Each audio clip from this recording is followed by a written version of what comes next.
Hello, everyone. It's Thursday, and we have a special guest today. It's Terrica Kleinknecht. That's right, I said her name right, Terrica Kleinknecht. And now you may recognize Terrica from the Sagittarius video because Terrica, what is your sun, moon, and rising? Sagittarius Sun, Virgo Rising, and Pisces Moon. Okay, and I have to tell you, Terrica's not a normal Sagittarius. She's a Sun Mars conjunction in Sagittarius. Also has Neptune and Mercury in Sagittarius, but Sun Mars conjunction. That makes some burning legs for you. Now, let's hear about your pedal game. Like, do you play the double bass drum pedal or what's Yeah, I do play the double bass drum pedal. My legs are on fire a lot of the time. really? And I've heard that you actually sometimes do some outfit changes because you're so warm. I mean, I have been known to play without my pants on sometimes. Sorry, I know it's adult school around here, but My band always jokes that I'm always Porky Pigging it at practice. okay. Well, see, this is why Moira Press is adult school because we can't rein in the rockers, nor would we want to. But for all you medical astrologers, a Sun Mars conjunction in Sagittarius would literally make hot legs, and we literally see that with Terrica Kleinknecht. Can we see some of your double bass drum action? Oh, I thought you were just gonna ask to see my legs. Oh, well, we're a school. We don't strip at school necessarily. Sure. I mean, will it blast it out? It might blast out. Can you play quietly? I'll try. It's not. I know you're a easy. professional. Let's see here. Sure. I'll just do some. Make sure you keep time. Today we're talking about time. You might want to plug your ears. It can only go so quiet. No, I'm not going to plug my ears. Okay.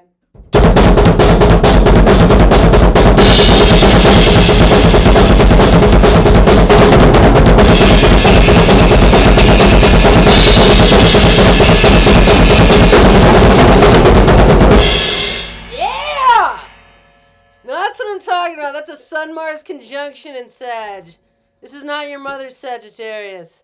And you have a Pisces moon, which would make you kind of emotional and into music. Do you love music? Yes. Yes. Yeah. Do you like all kinds of music? I love all kinds of music. Yeah. Yeah. I mean, rock is my favorite, but I love sensitive music. I love sappy music. Like, as much as I love like heavy metal and rock and roll, like you give me an 80s sappy love song, I lose myself in it. Yeah, that's a Pisces moon for you. This is a Pisces moon square Neptune. In fact, well, this interview is not about me, but we do have our moons conjunct. We both have moon at 15 Pisces square Neptune, so we are moon twins. And we've been best friends for like 25 years. 25 years. About that. All right. Well, we're here to talk about time. Okay, time applies to astrology, and time also applies to Terrica because Terrica is in a band called Time Rift. So tell us about Time Rift. Yeah, well, it's this band that's been around for a while. I joined them after they'd already been together for about 5 years, and I saw them out playing, and the music was definitely like kind of in that vibe of 70s classic rock, heavy metal, and I just thought like, this is my dream band, and I love the name Time Rift because I was really I'm really into Star Trek, and so there's always like time rifts happening. So to me that name really resonated, but I guess that wasn't why they had chosen that name, but I had my own interpretation. So yeah, I started playing with them like maybe 6 or 7 years ago, and been playing since. Now, Time Rift is amazing. You guys can find them on YouTube. What's that video called?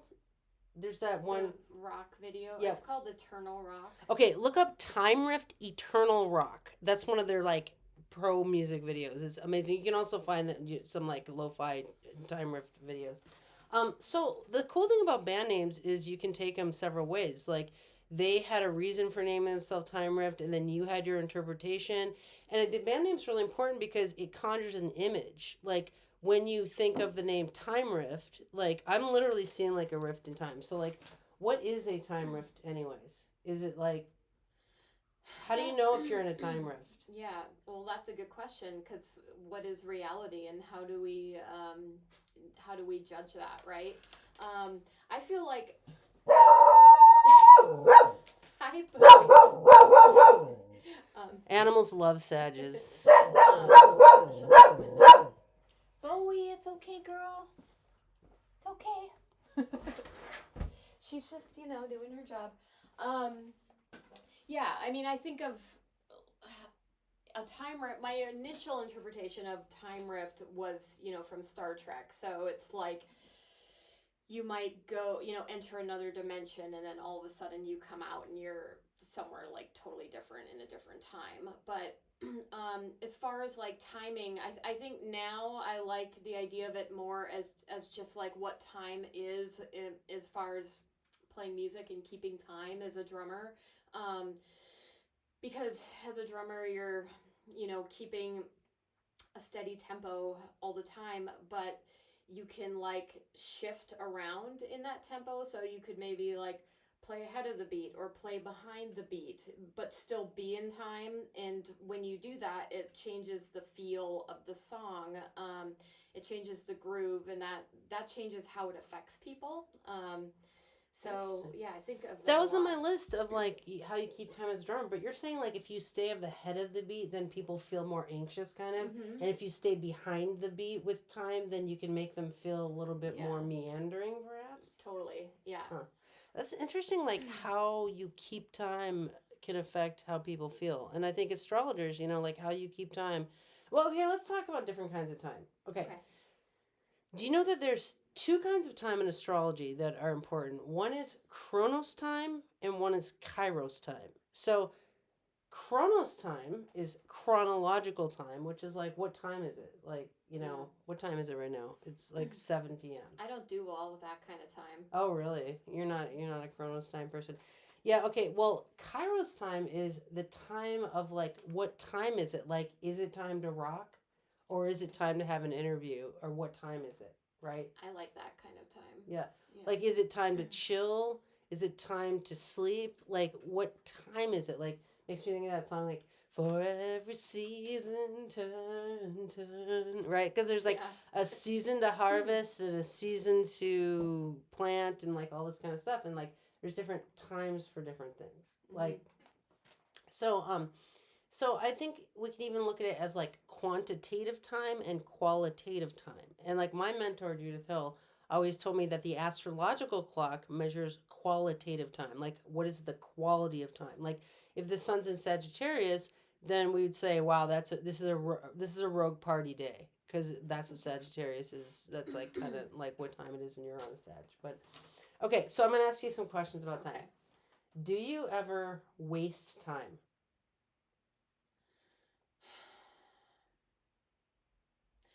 I mean, that's really hard to answer because time is valuable to me, right? I feel like I'm always aware that time is limited. And so I want to make sure that what I'm doing with my time feels meaningful. And sometimes what feels meaningful might be something that's considered a waste of time, right? Yeah, I guess like what a waste of time is for each of us depends on our life path and purpose. Yeah. Like, I mean, yeah, I guess some people would say like playing drums is a waste of time. You're just playing the drums, Terrica. Just wasting your life playing the drums. Yeah. Has anyone ever said that to you? I feel like people think that. I can feel them thinking that, like when I tell people that I'm a drummer, they don't really get it. Like they I don't know, probably imagine just somebody playing in some dumb band or something. Yeah. But, for me it's meaningful. It's definitely not a waste of time. Well, and according to Life Path and Purpose, which of course us astrologers study, like Terrica's telos, her life path and manifestation and purpose and everything, is to be one of the best drummers in Portland, in the world. One of the best female drummers, actually. And how old were you when you started playing the drums? I think I was about 8. Yeah, Terrica's been wasting time playing drums since she was 8. Because that is her life path and purpose. And so for her to play the drums is never a waste of time. I think, parents and kids fight about that, where they're like, well, our son is wasting all this time playing the drums when he could be doing math. And it's like, well, if his life purpose is to be a drummer, then he's wasting his time doing math. Okay, so that's the lesson there. Okay. Have you ever read The 7 Habits of Highly Effective People? I have not, no. Okay, well, you better put that on your audiobook list. Okay, I will. Because Terrica wastes a lot of time listening to audiobooks. Just kidding. She's not wasting time. She's becoming a better person. But I will tell you, in the 7 Habits, they say that there's this whole time grid, and there's like 4 quadrants. And so there's things that are important and urgent, important and not urgent, urgent and not important and not urgent. Okay. Okay. And you're never supposed to hang out in the quadrant of not urgent and not important. Okay. Just FYI. Okay. So, there are ways to manage your time if anyone's wondering how to not waste any time. Okay. So, I was going to ask if you keep time, but you have. Now, I want to you've told us that you keep time. Can you show us about your hi-hat? Like, what's up with your hi-hat and keeping time? Well, I don't know if I use it as much as I used to, but, you can keep time. There's all different ways of keeping time, but, one way is by just, like, keeping a straight, like, tempo going with your hi-hat when you're playing a beat. Just like you're playing a beat. But lots of times now I'm just doing that internally, so I don't always do it with my foot unless it actually adds to whatever the drum beat is. Oh, interesting. Mm-hmm. So you keep time in your head. Yeah. Huh. So, like, do you keep time when you're not at your drum set? Well, yeah. I mean, if I'm, like, because I hear drum beats a lot, I often have drum beats going through my head, and so I hear them in my head. And when I practice, I'm usually practicing to a click, so I've got, like, my headphones on, and so I hear that click in my mind now, the exact same click that I practiced to. Uh-huh. And I also, like, sometimes if I'm playing a drum beat and I'm feeling a little, like, nervous or anxious that I'm not, like, in the time zone I want to be, I just imagine the click and I hear the click, like, in perfect time, which for some reason taking it in my mind outside of myself takes away kind of the stress of, like, oh, am I playing in time, even though I'm still, like, creating it in my brain. Interesting. That's so like all those years of playing the drums were not a waste of time because Terrica can do this click thing that we cannot do, number one. Well, okay, so let me talk. I don't agree with that. I think everybody can do it because everybody has a heartbeat. So, we all have a tempo constantly from the moment of birth until we die, constantly going. Maybe some of us have an irregular heartbeat, but there's still a time to that. Interesting. Oh, Terrica just elevated me to also having a drum beat internally. Okay, so now let's talk about astrology for a second. So, you know what a transit is, right? Mm-hmm. Okay, so do you think that you're inclined to play different drum beats on different transits? Yeah, actually, I mean, I don't think about it. I've never thought about it until right now.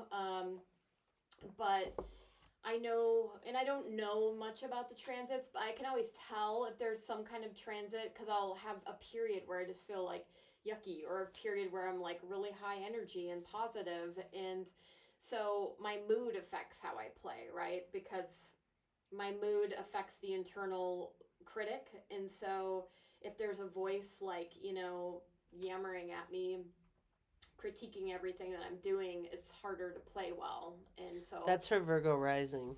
I don't know what transit that would be, but then I have other transits where I'm just like, yeah, Interesting. Easier. And it could be the transit of humanity, like the zeitgeist. You know what zeitgeist is? Mm-mm. So zeitgeist is like the mood of a time period in art. Like, you know how they'll look at different art history moments to look at, like, the zeitgeist of that period of time, like in the 70s everyone was wearing bell bottoms and, like, making, like, psychedelic art, and we're like, oh, the zeitgeist of that period was, like, psychedelic or whatever. So, like, the mood of the people, like, let's say, like, the election happens and, like, people start rioting or something like that. Are you gonna play a drum beat that honors that moment, or are you gonna fight that moment with a drum beat, or what are you gonna do? Yeah, I mean, everything playing is affected by that for sure. Like the general like feeling of tension in the world, people's moods, like when things feel really heavy, like I definitely play differently. It might come out, I think it comes out for me like more aggressively, like it's anger that comes out. Mm-hmm. That's the Sun Mars conjunction. Like, there's an angry response to things, and that's why you're a drummer. I mean, like, people wonder like, why would somebody like want to play this pounding art form over and over again? Well, it's like if you have an aggressive natal chart, like you're gonna have an aggressive response to. You're like Animal from the Muppets, basically. Yeah, totally. Now, are you aggressive in your life in general? Like, have you ever gotten in a fight or like? Yeah. I mean, I'd say that like I'm mostly a gentle, sensitive person, but I've definitely had explosive outbursts throughout my whole life. Like more when I was younger. Like as I've gotten older, that's definitely like mellowed out a lot. But like as a kid, I would definitely have like explosive anger moments and like smash things or break things. When I was like more dysfunctional in life and maybe having substance issues, I definitely could have that with other people or strangers and Yeah. things like that. Like at the Moira Press with remediation with Mars, we always try to have an explosively good thing, right? Like when somebody has a Sun Mars, like we want to teach them to explode in good ways. And I think that your drums are obviously like a really good explosion. Like they're an explosion that helps humanity. And I think it's rare that we find somebody who's like living out Mars remedy as a lifestyle. You know what I mean? So Yeah. I really am. It's so cool that we got to hear you play the drums because it's so epic. Yeah. Okay. How do you know when it's time to rock? It's always time to rock. For you, some charts don't rock. No offense, but it takes all kinds to get through the day. Like if everyone was rocking, then who would do our taxes? I mean, maybe they're rocking our taxes. Sure. I mean, yeah, definitely there's times to, relax or be mellow. But I think for me, rock means something higher than just like, we're going to rock, To me, it's just kind of having zest for life in general. So you don't have to necessarily be excitable to have zest. Maybe you're really excited to, I don't know, hang out on your couch and binge a really good show. That could be rocking. Nice. Yeah, you could rock your taxes. I mean, if you're an accountant, you could rock taxes. Definitely rock some taxes. Yeah. Okay. So here's a lesson in time. Is it okay? Now, quantitatively, you get scheduled to rock. Like, so you might be. When's the next show that you have? October 19th. And where's that at? High Watermark Lounge. Oh man, I will be there. October 19th. Okay, because it will be time to see Time Rift. Okay. It's actually stainless for that one. Oh, okay. It's time to see Stainless on that day. I go see all Terrica's bands. Okay, but okay, you're scheduled to rock on October 19th. Mm-hmm. Do you always feel like rocking when you're scheduled to rock? No. Okay. Almost never. I mean, like if there's a show, even for practices, I often am like not in the mood. So yeah, when I say it's always time to rock, that's kind of more of a philosophy than like that's a philosophy for me or a goal, but not the general feeling. Lots of times I am not in the mood to rock. Sometimes I'm really tired or I'm, really anxious or, just playing shows can be stressful and you have to deal with a bunch of things that are unpleasant, like waiting around, being in a dark club, dealing with like an annoying sound man who's like, being an asshole to you. So most of the time I don't feel like it, but when the moment happens, I usually always get there. Nice. Yeah. Okay, because here's where we get back to Chronos time and Kairos time, right? Is like, if we're scheduled to rock, we gotta rock because chronological time says it's time to rock, Like that's how we know that we can go see Stainless and we can see Terrica play the drums, is we know chronologically that on October 19th at X time at the High Watermark Lounge there will be a show, right? That's chronological time. Mm-hmm. But from a Kairos time perspective, depending on the transit Terrica's in, it might not be time to rock, if you know what I mean. Like, so she would have to be in the right transit, the right mood to want to rock, right? Mm-hmm. So let me ask you this. If you're just hanging around on a Saturday and you don't have any plans, do sometimes you feel like coming down and play your drums? Yeah. Yeah. Mm-hmm. See, now that would be if she had a transit to her chart, the moon hit her sun Mars or something while she's chilling on a Saturday and she's like, oh, I really got to, Mm-hmm. play my drums. Now it's time to play the drums from a Kairos time perspective. Mm. See? Cool. So Yeah. that was a tiny lesson. Okay. That's interesting. Do you know about hard time versus soft time? Is it like hard rock versus soft rock? All right, well, what's the difference between those? I guess it's like a mood. It's a difference in mood. Just the general like volume is usually different, and yeah, I would just describe it as a different mood. One, it's do you want to listen to Judas Priest or do you want to listen to Bread? Like, they both are perfect in the right time, but you have to be in the right mood for each of them. So you're starting to get Kairos time. You're like, oh, there's a different time for bread. It's a different kind of time. Then what time is it? Like, yeah. But it's just, it's cool to learn about Kairos time. Okay, so hard time and soft time. I like that you brought this analogy up. Okay, so like hard time is like, let's say someone said there's a party at 7. Mm-hmm. Would you show up at 7? Not usually. Dude, party time is soft time. Yeah. Right? Like you're like, it's not like 7 on the dot. It's like, mm-hmm. what is being on time to a 7 p.m. party? Right. Like, what's being on time? I would say like, anywhere between 7:30 and 8:30 for me. Yeah, totally. Right. I would say party time is soft time. Yeah. But let's say it was like the first day of your new job and they were like 7 a.m. Yeah. Well, and if you're in construction, it would be 6:45 then that would be considered the time that you're supposed to be there. That's hard time. Yeah.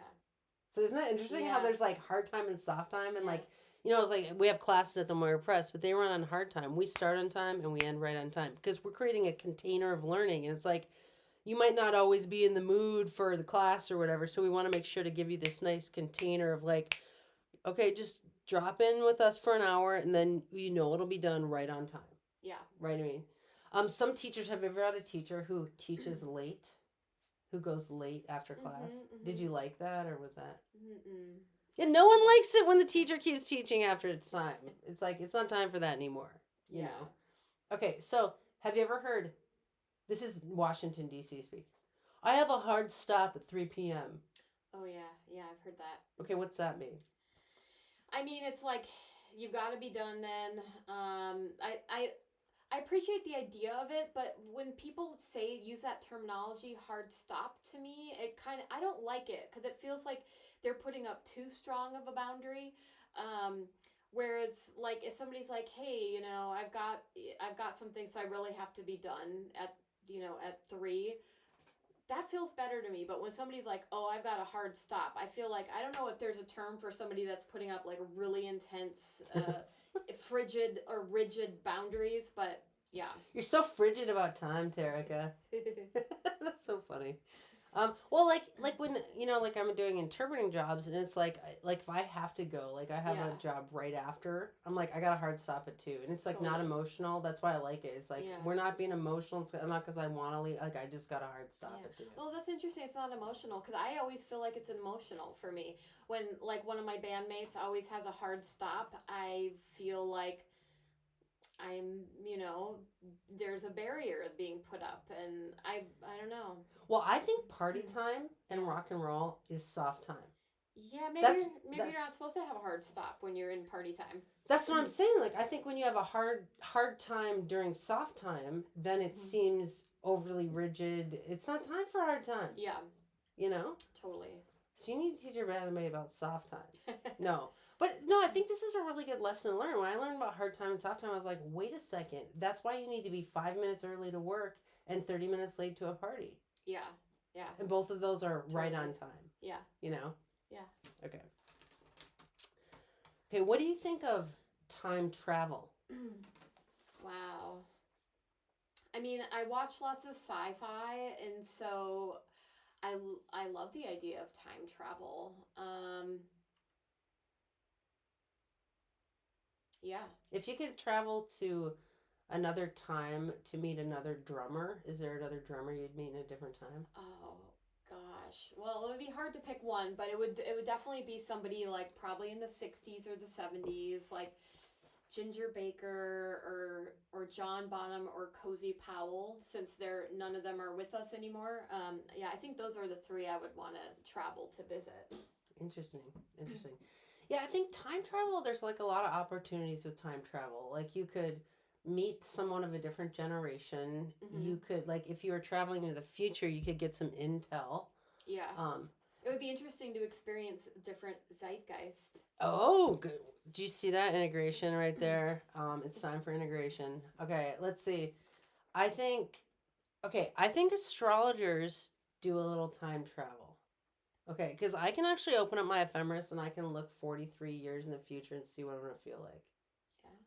That's time travel. Mm-hmm. You know, I can also go backwards in time like 40 years and see what I was up to, Mm-hmm. you know, kind of thing. But what's the most famous time travel movie? Is it Back to the Future? That one's pretty famous. Yeah. Yeah, okay, yeah. So time travel, I'm just trying to think, is there anything else we need to cover about time travel?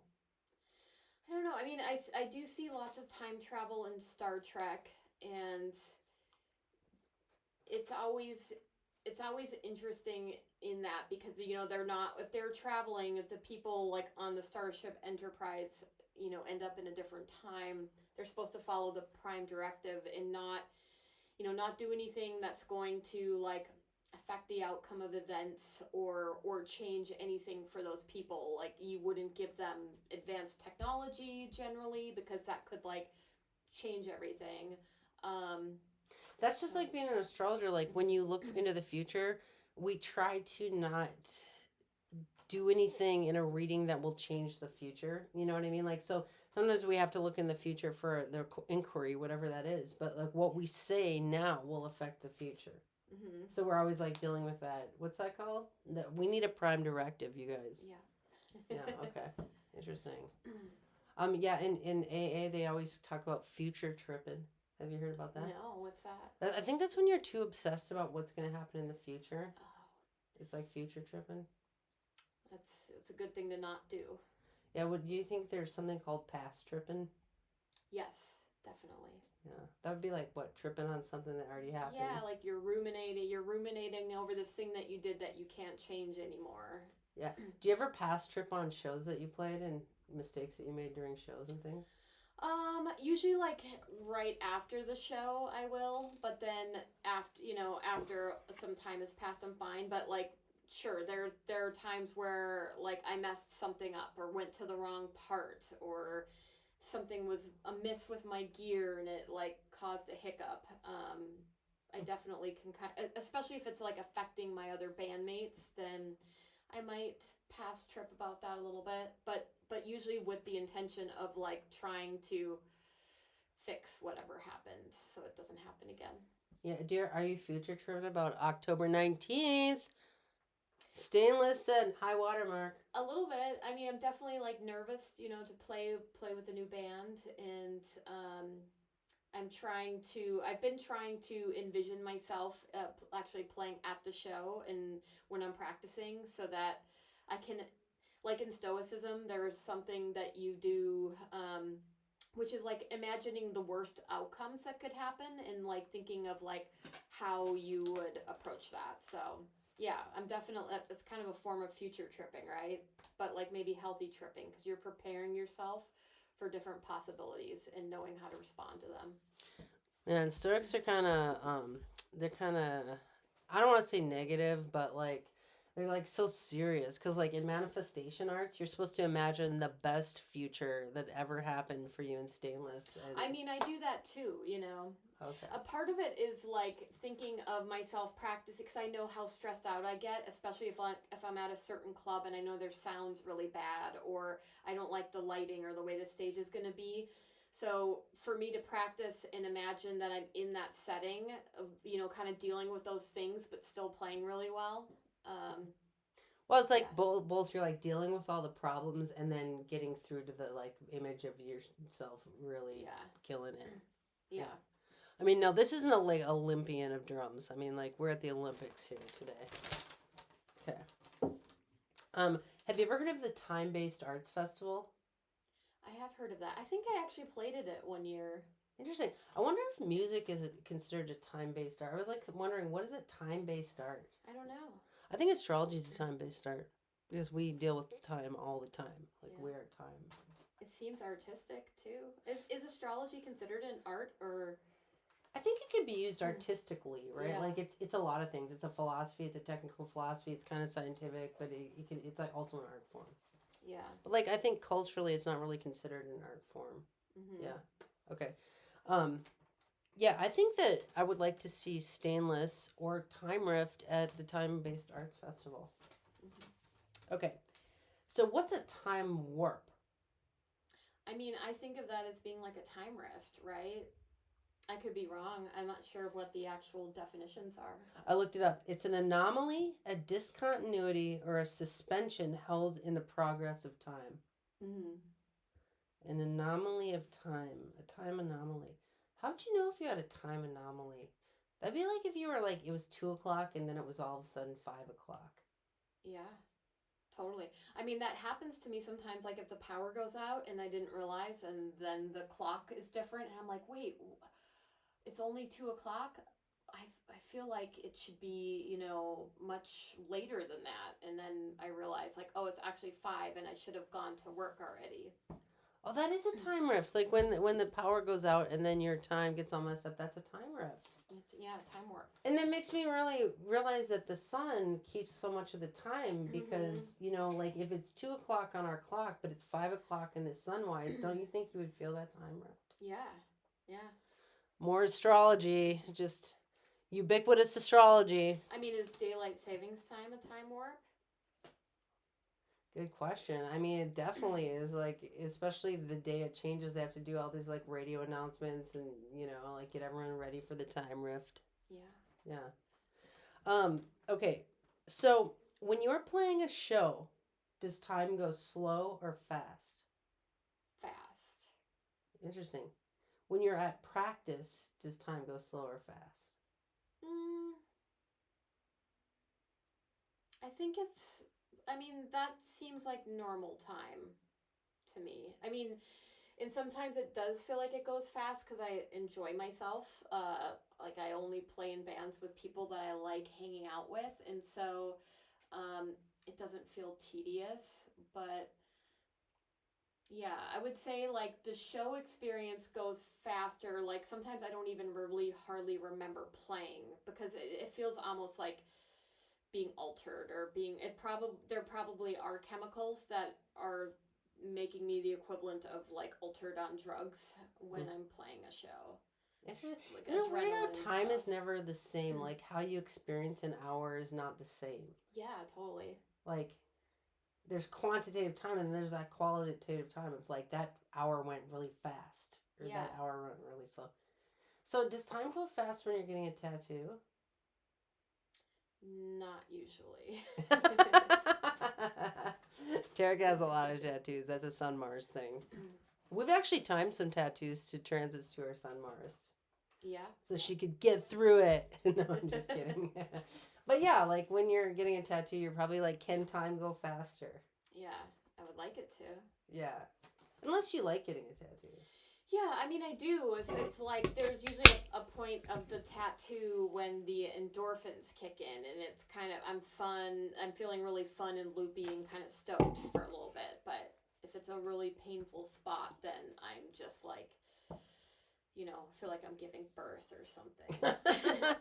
Yeah, time probably goes really weird when you're giving birth. I mean, I'm trying to remember. Like, I remember getting like messages from my spirit guide, like the baby will come out at 8 a.m. or whatever. Like, and that was like, but then I heard like you only have to do one more contraction, but it was only 2 a.m. And I was like, that's confusing. But then I left my body at 2. Oh yeah. So I don't know. Yeah. Anyway, I digress. But like, yeah, giving birth in time, that's a whole thing. Totally. Okay, what does it mean? Okay, I think I have like 2 more questions for you. And then if you want to add anything, you can add anything. What does it mean to get in the zone? I mean, for me, that's like the flow state, really. There's different levels of it where, sometimes you're just like in the zone, like you're in the zone with somebody, or you're doing something and you're in the zone. You're having a good time. Your like externals kind of go away. You're able to like really focus on that. Like getting in like a really high zone of like the flow state, that's where like, I don't know, it feels like you're tapped into some other dimension or something where time does kind of disappear. Like I definitely have that happen when I'm practicing, especially if I'm practicing like rudiments on a practice pad that are just patterns over and over and over. I kind of feel like it's almost like it's like self like EMDR or something like that, where it's like doing something binary to my brain, that it becomes very much like a meditative state. So yeah, I love getting in the zone. I think they say it's when you forget time and you get high from getting in the zone. Can we see some rudiments? Sure. Don't deny us the rudiments, Terrica. Okay. Now, this may seem rudimentary to you, but it's not. Do it on this one. Let's see. So, I mean, I have different, there's like the standard rudiments, and then there are rudiments that I'll just make up, like based on like a song I'm playing or a part that I'm trying to figure out. So, like one I've been working on recently is this part that has this kind of like repeating snare part. So it's just like let's see.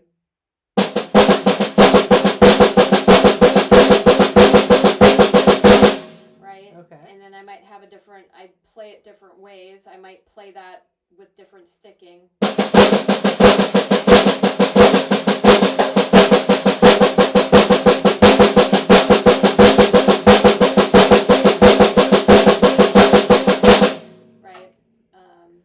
Cool. Yeah. Can we see another rudiment? Sure. Let's see. Can we see a paradiddle? Okay, sure. I love the paradiddle. I can play some paradiddle variations. Okay. So I'll do a paradiddle and then I'll do a dragadiddle. Okay. So.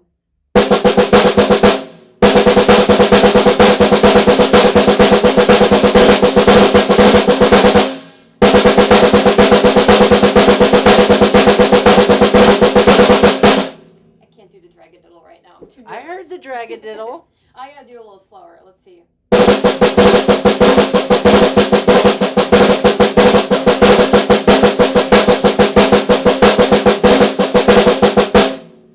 Dude, that was a good dragadiddle. Let's see. Are there any other? Can we hear a Latin rudiment? I'm putting Terrica on the spot because it is her interview. I'm not very I haven't been practicing my Latin patterns, but there's one that it's like a hand pattern that you would play over an ostinato beat, which I have not been practicing, so I'll just do the hand pattern, but it's like.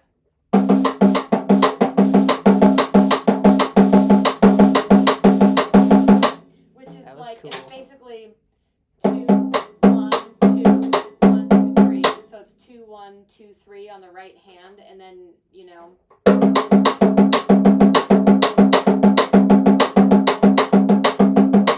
That's cool. That's cool. All those really make time feel different. Like each one has a different feel. And yeah, you are a time controller. All right, that was so cool. Okay, we have a last question for you. Okay. Do you ever lose track of time?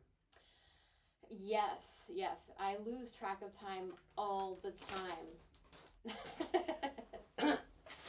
And I guess you probably lost track of time watching this video because Terrica was so interesting. Terrica, I love you so much. Love you too. Will you come visit the astrologer sometime, maybe? Sure. Maybe we come to some installment class with us? Yeah, I'd love to. All right. Talk to you later.